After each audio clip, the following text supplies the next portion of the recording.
రాహుల్ గాంధీని, మోడీని పోల్చి చూడాలంటే గూడా కనిపించలేని పరిస్థితికి రావడమే ప్రతిపక్షపు దౌర్భాగ్య పరిస్థితి.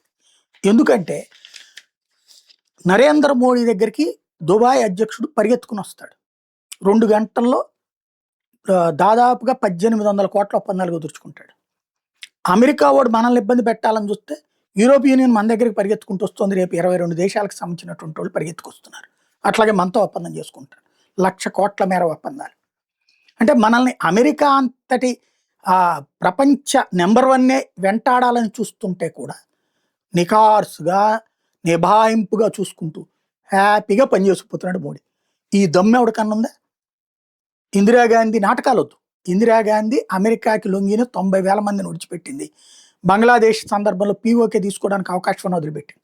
అదే మన దగ్గర ఇప్పుడు ఒక్క గజం భూమి తీసుకోవడానికి ఒప్పుకుంటున్నాడా నరేంద్ర మోడీ? చైనా వాళ్ళకి సినిమా చూపెడుతున్నాడు. సేమ్ టైం చైనా వాళ్ళతో స్నేహం చేస్తాడు. అమెరికా వాళ్ళకి చొక్కలు చూపెడతాడు. అమెరికా వాళ్ళతో స్నేహం చేస్తాడు. మీరు చెప్పినట్టు మేము వినం. మీ మిత్రులుగా మమ్మల్ని సమంగా చూడండి, లేదా మూసుకు కూర్చోండి. ట్రంప్ లాంటోడు ఫోన్ చేస్తే కూడా పట్టించుకున్నటువంటి వాడు. ట్రంప్ రా అంటే వెళ్ళని ఏకైక ప్రధానమంత్రి ఆయన. భారత ప్రయోజనాల కోసం, వ్యక్తిగత ప్రయోజనాల కోసం కాదు. అట్లాగే కోట్ల రూపాయలు డబ్బులు ఇచ్చి ఎంపీల చేత బ్యాంకులు లూటీ చేయించినటువంటి కాంగ్రెస్ పార్టీ ఇవాళ రోజున అట్లాంటి పరిణామం జరుగుతుందా?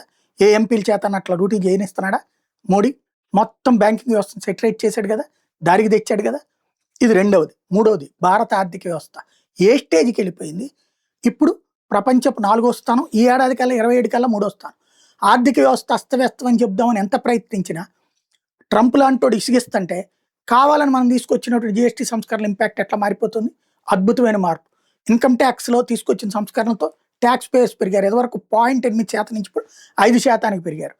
క్రమంగా విదేశాంగ విధానంలో అద్భుతం, రక్షణ విధానంలో అద్వితీయం, ఆర్థిక విధానంలో సూపర్, మౌలిక వసతుల కల్పనలో నెంబర్ 1. రైళ్లు మారినాయి, రోడ్లు మారినాయి, గ్రామీణ ప్రాంతాలు మారుతున్నాయి, విద్యా వ్యవస్థ మారుతోంది, వైద్య వ్యవస్థ మారుతోంది. ఇది కాకుండా ఇంకేం చేయాలి? ఎవడు చేయగలడు? ఇది చర్చనీయాంశం.